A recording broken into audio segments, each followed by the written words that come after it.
en el origen del mal en el mundo, ¿no? O sea, si ustedes leen en filosofía el origen del mal dice que puede ser por causas naturales, puede ser por negligencia del hombre, o sea, por medio del hombre, pero por negligencia, es un error, cualquier descuido, lo que sea, y por maldad.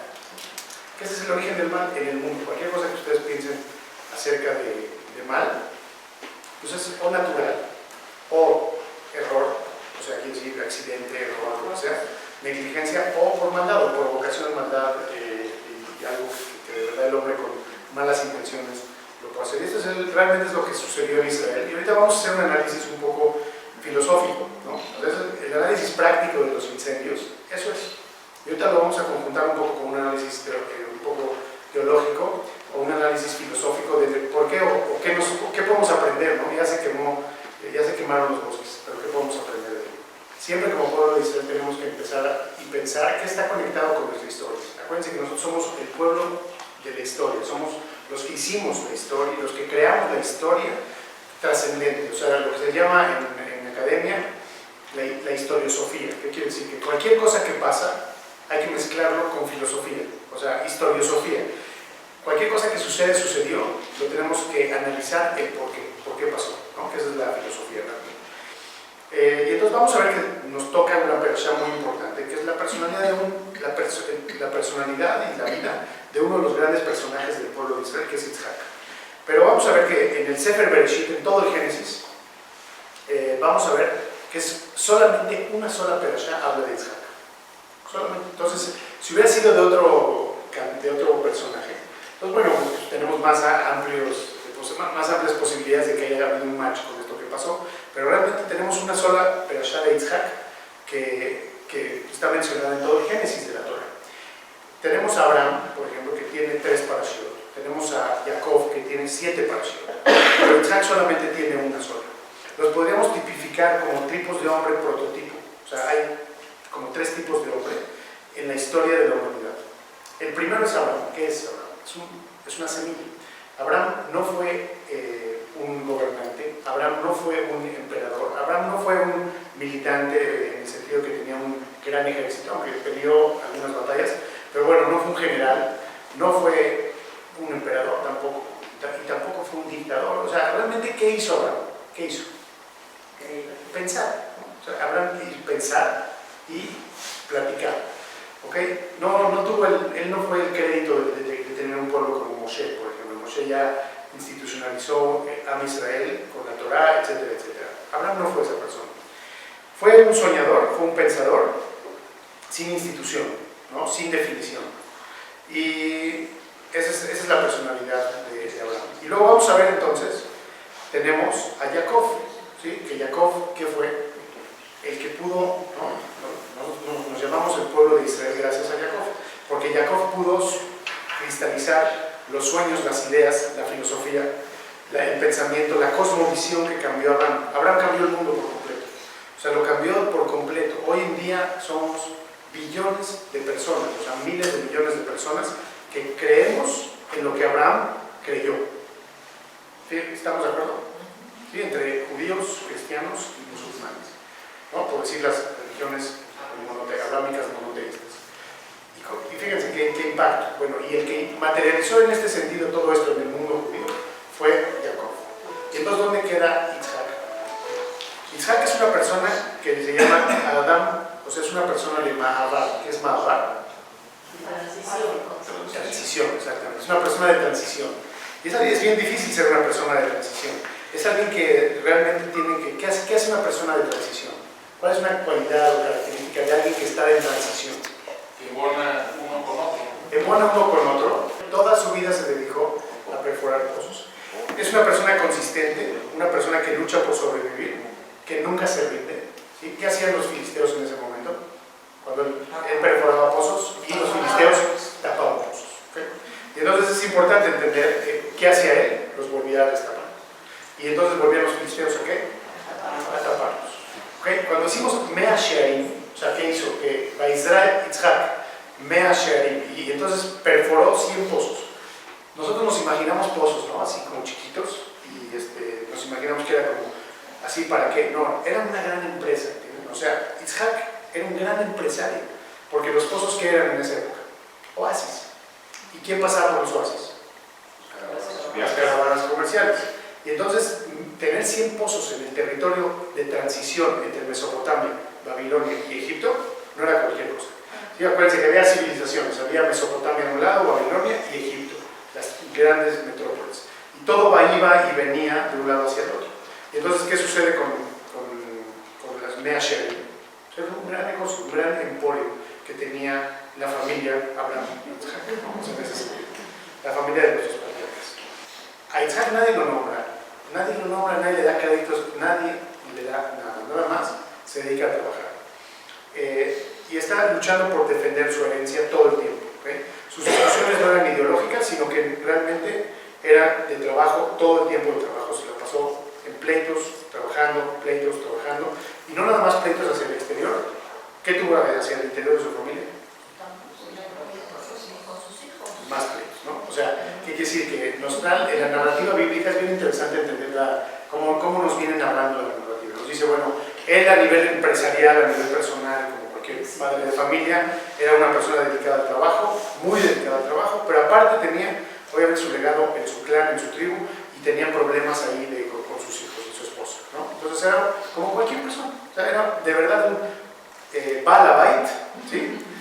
Normal, ¿sí? Era un balabait normal que tenía que luchar por el sustento y tenía su sueño empresarial, tenía su sueño, ¿sí? Y aparte tenía que lidiar con sus temas familiares como cualquier persona. Entonces es una persona muy humana, Isaac es una persona muy humana. Vamos a hacer pocos match, ¿no? O sea, vamos a seguir haciendo un match entre los incendios, y lo que quiero hacer en esta plática es un poco dar un poco de actualidad con pues la sabiduría ancestral, ¿no? Hacer un poco ligar esas dos cosas. Y entonces vamos a ver que en el tema de los incendios, fíjense que nos pasó algo muy parecido. ¿Cómo sucedieron los incendios? ¿Alguien sabe? O sea, los incendios empezaron por negligencia. O sea, alguien empezó y se le cayó algo, o fumó narguila, o prendió una fogata. O sea, varios casos así de negligencia.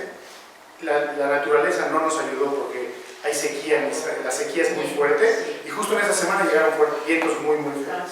¿Sí? Entonces hagan de cuenta que la negligencia, o sea, el accidente y la naturaleza fueron en contra de nosotros. Y luego llegó la maldad. Sí, luego llegó la maldad y hizo lo que hizo. Si nos vamos a una lectura muy interesante que dice el Sun Tzu, el arte de la guerra, que era un general de hace muchos miles de años chino, que de verdad hace el libro de Art of War, o sea, el arte de la guerra, que fue como, sigue siendo el bestseller en todos los ejércitos del mundo porque trae las máximas militares. Y él da un dato muy importante. Él dice, no puedes echar a perder los recursos del país donde quieras conquistar, porque si quieres conquistar, quieres ganar, o sea, tu idea es ganar, tu idea es habitar esa tierra, entonces no los puedes echar a perder, o sea, no es natural. Entonces hay que cuidar los recursos, es muy importante. Eso lo dijo el Sun Tzu hace muchos años, y la Torah también lo nos dice hace muchos años cuando escribe que Adam etzazadeh, cuando una persona se compara, ¿okay?, al árbol del campo. Es la única vez en la Torah que el hombre es comparado textualmente a algo, y no nada más nada menos que a los árboles, ¿okay? Y entonces vamos a ver y por qué, y está en un contexto igualito. O sea, cuando nos dice que Adam etzazadeh, nos está diciendo, no los vayas, le está diciendo Moshe a la gente, o Dios al pueblo, en la Torah dice, cuando vayas a conquistar la tierra de Israel, no vayas a deteriorar o a quemar o a destruir los recursos naturales, ¿sí? ¿Por qué? Porque tú vas a vivir ahí, ¿okay? Y entonces tienes que vivir en tu ecosistema de manera sustentable. En tiempos de Isaac, ¿no? ¿Quién pensaría tapar pozos de agua? ¿Sí? Que cuestan tanto trabajo, si quieres vivir ahí. O sea, si los filisteos en ese tiempo quisieran vivir ahí y quisieran que Isaac se vaya y que ellos habiten la tierra, entonces no taparían los pozos, ¿sí? No taparían los sistemas de agua. Y entonces, y eso es lo que creo que podemos un poco analizar en el conjunto de los incendios y los palestinos y los filisteos e Isaac, ¿okay? O sea, que en el sentido de que cuando dicen, bueno, ¿qué quieren los árabes? ¿Qué quieren los palestinos? ¿No? Entonces ahorita todo Israel muy enojado, pues porque no hay muchos bosques, todos los bosques fueron incluso plantados, ¿no? O sea, es algo que se hizo con mucho esfuerzo. Ahorita estaban comentando 30 años para que se vuelva a generar el mismo la misma hábitat, ¿no? 6 años, es como cuando vamos a bucear y alguien le da un aletazo a un coral, entonces el dive master te dice, acabas de romper 150 años de crecimiento de un coral por un aletazo, ¿no? Entonces, bueno, un poco llevado a esa analogía, es que de verdad en Israel todo es así, o sea, todo cuesta trabajo y todo se ha hecho con mucho esfuerzo. Y entonces cuando vienen los palestinos y nos van a o los árabes, o etcétera, los enemigos, o la gente que no nos quiere, y nos va a quemar, y nos va a seguir quemando, porque encontraron una buena manera de sabotear. Entonces tenemos nada más que entender que es una manera de sabotear. Y ahí nos dice bien cuál es su approach a la tierra de Israel. O sea, ¿cuál es el approach? No la quiere. No la quiere. Yitzhak, ¿no? Regresando al tema de la parashá, Yitzhak llegó para quedarse en Israel. Llegó para quedarse. A pesar de los pesares, creó, yo creo que el personaje nos está diciendo algo muy importante. Yo creo que minimizamos a Yitzhak, porque ¿quién le dijo que se quede en la tierra de Israel? ¿Sabe? ¿Quién le dijo? También hubo hambrunas cuando Yitzhak estaba en la tierra. También hubo hambrunas, igual que Abraham e igual que Jacob. Igual, había sequías, hambrunas, como siempre va a haber en ese territorio. Y entonces, ¿qué dice? Dice la Torah que Dios le dice, tú no sabes la tierra esa, tú quédate, no la abandones. Y entonces yo creo que como que hacemos a Yitzhak, le hacemos como yo creo que lo subestimamos como un ser obediente, ¿ok? O sea, un ser obediente que dijo, obedeció a Dios, o sea, Dios le dijo no salgas y él no salió, ¿ok? Entonces como que ¿cuál fue el gran valor de Yitzhak? Ser obediente. Yo creo que está mal, porque depende cómo veamos la profecía, porque si de repente, yo creo que fue una persona con grandes convicciones, o sea, no fue por obediencia solamente a Dios, sino pasando por grandes convicciones de no irse de allá, de estar dispuesto a quedarse a pesar de los pesares, a pesar de tener que hacer todo el trabajo y a pesar de estar consciente, ¿no?, de que no es una tarea fácil permanecer en la tierra de Israel. Es una persona con gran determinación y fortaleza física y fortaleza mental, ¿okay?, con una intuición y sensibilidad de cuál es su papel y qué puede pasar si no cumple con él, ¿sí? O sea, que decir, bueno, si yo me voy, entonces se va a romper aquí todo el proyecto se va a romper. Esa es la intuición que tuvo. Y yo así precisamente leo la profecía cuando dice Dios, no salgas, ¿sí? O sea, nosotros lo vemos a nivel como muy mágico, ¿no? Dios le habló. Pero bueno, siempre en mis clases siempre rompo este paradigma porque me gusta pensar a mí la profecía como algo, un trabajo también humano, o sea, un trabajo de sensibilidad, de leer lo que te toca o lo que se espera de ti, ¿no? A nivel universal, a nivel cósmico, a nivel espiritual y a nivel material y humano también, ¿okay? Entonces, en ese sentido es donde Abraham, Yitzhak de verdad es una persona que reconoce sensiblemente lo que le toca hacer y tiene la determinación de hacerlo de verdad. Quedarse y permanecer y nunca salir de la tierra de Israel. Entonces tiene la cualidad de la obediencia, ¿sí? Tiene la cualidad de la determinación y de la fortaleza. Ahorita nos pasó en Israel algo muy parecido, de verdad. Si ven los periódicos, métanse a internet, a YouTube, lo que sea. Muchos kibutzim ya se habían quemado antes. ¿Cuándo? ¿Se acuerdan? En el Carmel. Sí, en el Orbe ya se habían quemado. Ya se habían quemado. Entonces, las instrucciones del ejército ya se habían quemado porque hubo un incendio bastante parecido y se quemaron. Esa vez no fue por sabotaje, esa fue nada más puro, fue un desastre natural. Y entonces llegamos en ese momento y había muchos kibutzim ahorita que, bueno, también se iban a quemar, ¿no? O sea, porque era más o menos la misma zona, etcétera, etcétera. ¿Y qué decidieron hacer los habitantes de esos kibutzim? ¿Qué decidieron? Sí, dijeron, ellos desde ese entonces, fíjense, desde ese entonces del primer incendio, se prepararon y pusieron hidrantes en las casas bien, o sea, bien, buenos sistemas de hidrantes para justamente prevenir otro evento parecido. Y entonces, ¿qué hicieron ellos? Dijeron, no nos vamos a ir, vamos a combatir el fuego. Fíjense, o sea, el fuego ahora sí es el enemigo. Y entonces vamos a combatir el fuego. Separaron, de verdad es como se enchinaba la piel de ver las imágenes, unas filas humanas, ¿no?, así como grandes, niños, jóvenes, adultos, hombres, mujeres, ¿sí?, con hidrantes, cubetas, yo creo que hasta llevaban hasta pistolitas de agua, o sea, de verdad era todo lo que encontraban, ¿no? Y entonces muchos ahí vino, o sea, el fuego venía y en muchos casos apagaron los incendios, ¿no? Apagaron los incendios o por lo menos los desviaron o salvaron todas sus viviendas. Y en ese sentido creo que es ahí donde podemos ver esa misma determinación. no nos vamos a ir, porque si nos vamos, ¿sí? se va a volver a quemar. Pero no es por lo físico, no es porque se queme la casa, porque la casa está asegurada, o es cosa de 1 mes, 2, 6 meses, la volvemos a construir. No, es que no nos vamos a dejar quemar otra vez. ¿No? Sabemos que el pueblo de Israel es bravo, es fuerte, sobre todo en la tierra de Israel es bravo y fuerte, pero no sé, a mí nos quedamos muy impresionados de esos actos de heroísmo, donde no hay que dar por hecho de que tenemos que pasar por eso. Ya no, es que los israelíes aguantan todo. No, es difícil aguantar eso, es difícil aguantar tanto boicot, tanta adversidad, tanto problema para llegar a cristalizar un proyecto de nación. ¿No? ¿No creen? O sea, ¿cuánto tenemos que pasar para cristalizar un proyecto de nación? Porque hasta que no haya shalom, hasta que no haya shalvá, ¿no? Como dice el Teilim, ¿no? Shalvá be'armenotayich, ¿no?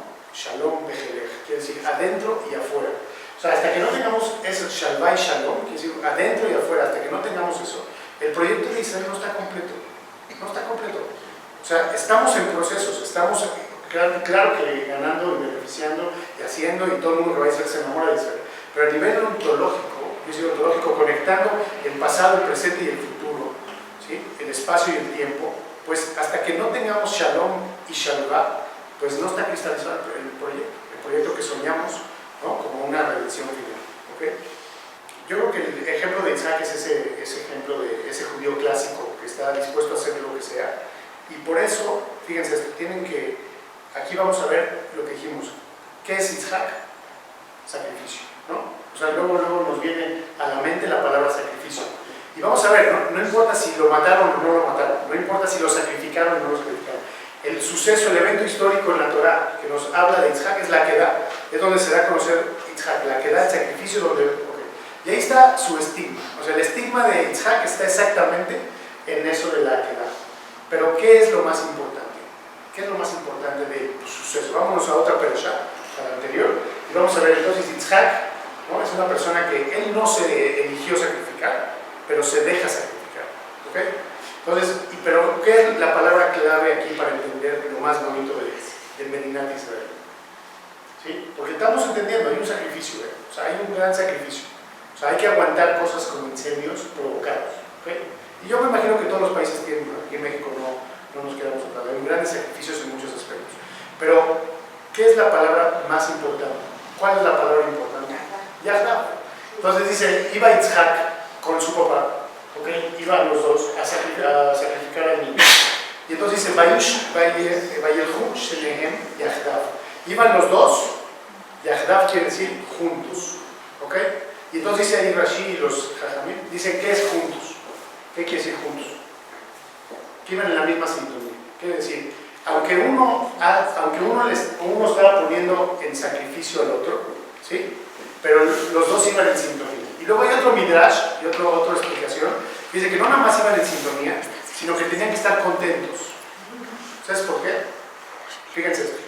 Si no estaban contentos, ¿sí? Hay una regla en la metodología de la Nebuá, de las profecías, hay una regla importante que tiene que estar alegre. O sea, el profeta tiene que estar alegre. Si no está alegre, no puede ser profeta, o no recibe, ¿no? Hagan de cuenta que no recibe el wireless, ¿no? O sea, el wifi, ¿no? Se rompe el wifi. Y entonces, una de las condiciones para que el profeta pueda profetizar es que tiene que estar alegre. Entonces, ¿qué quiere decir? Abraham y Isaac iban 3 días caminando, ¿ok? Y el lugar no estaba dicho, el lugar se tenía que ir encontrando, como que así dice el texto, como que lo iban viendo. Entonces, si no hubieran tenido alegría, primero, no lo hubieran encontrado, ¿sí? O sea, no hubieran encontrado la montaña y el lugar. Y luego, cuando fíjense la tragedia, cuando ya lo va a sacrificar, ¿qué sucedió? ¿Qué nos dice la Torah? Hay una profecía, otra profecía, o sea, quiere decir, otra conexión con Dios, que dice, no lo mates, al tishlach ya deja de ganar, no lo vayas a matar. ¿Qué pasa si Abraham hubiera estado acongojado, triste, enojado, no oye, y qué hubiera pasado? No se lo mata, ¿no? El pueblo de Israel no hubiera subido. ¿Okay? Una determinación y fortaleza física. ¿Qué es lo que tiene el pueblo de Israel? Y es lo que tiene la gente que vive en Israel. Tiene una fortaleza física de aguante, de verdad de resistir cosas que en otros países lejos, de años luz de poder aguantar.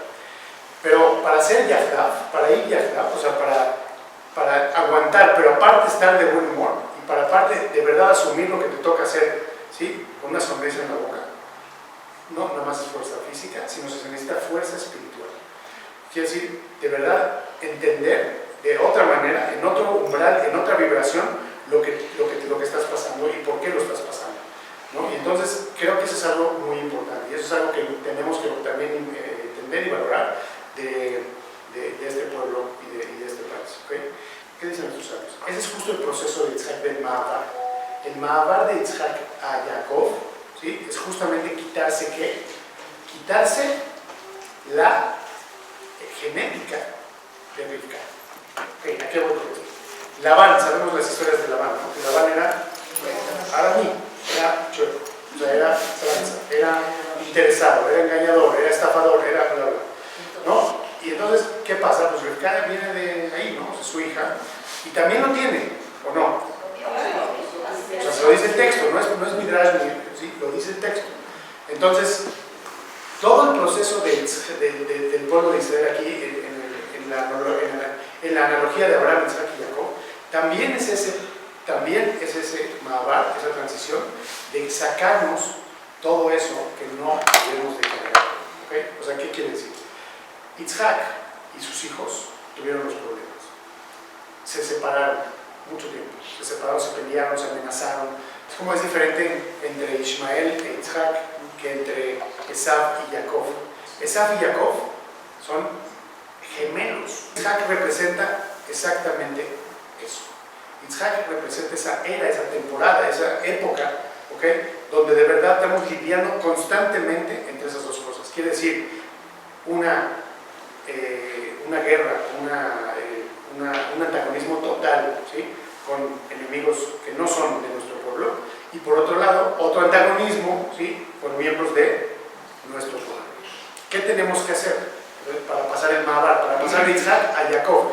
De que tenemos que pasar a Jacob, tenemos que pasar. O sea, ahí está escrito, vamos a pasar a Jacob. Ahí está, ya está escrito, vaya, ya está, ¿no? Ya está destinado, ¿sí? Pero, ¿qué pasa? Que como todo destino se tiene que forjar por medio de nuestras decisiones. Las decisiones que hacemos todos los días son las que forjan el destino, no la escritura que está ahí arriba, ¿sí? O sea, porque si no, no puede llegar o no llegar. Entonces, ¿qué quiere decir esto? Que tenemos que resolver esas dos situaciones. Tenemos que resolver afuera y tenemos que resolver adentro, ¿sí? Y ese es alegóricamente lo que nos quiere decir la vida de Isaac y luego la vida de Jacob, ¿okay? Y entonces, en ese sentido, muchas veces, por eso decimos que pues, es difícil, ¿no? Es difícil consolidar todo en un mismo tiempo, en un santiamento, ¿no? Y si vemos la historia del pueblo de Israel, del Medinat Israel, del país, es una historia muy joven, pero tenemos que estar conscientes hacia dónde vamos, tenemos que estar conscientes que tenemos que salir de donde estamos. Y entonces a fin de cuentas, si vemos que tenemos escasas décadas de existir como nación, ¿no? Como regresando a la tierra, regresando a, como dice en hebreo, Hadesh Yamenu, que queden, regresar a los tiempos ancestrales de cuando éramos un gran imperio, gran país. Y entonces estamos justamente pasando por esos problemas externos e internos, y lo que tenemos que tener es valor, ¿no? ¿Qué tuvo Jacob para salir de ese Mahabar? ¿Qué tuvo que tener? El valor de enfrentar a su hermano. Y salió cojeando, ¿estamos de acuerdo? ¿Pero qué dice el Midrash? Salió cojeando y luego ¿qué pasó? Se curó. ¿Okay? O sea, se curó. ¿Por qué? Porque tuvimos muchos años de exilio. ¿Qué representan esos años de exilio? Toda esa influencia, ¿sí?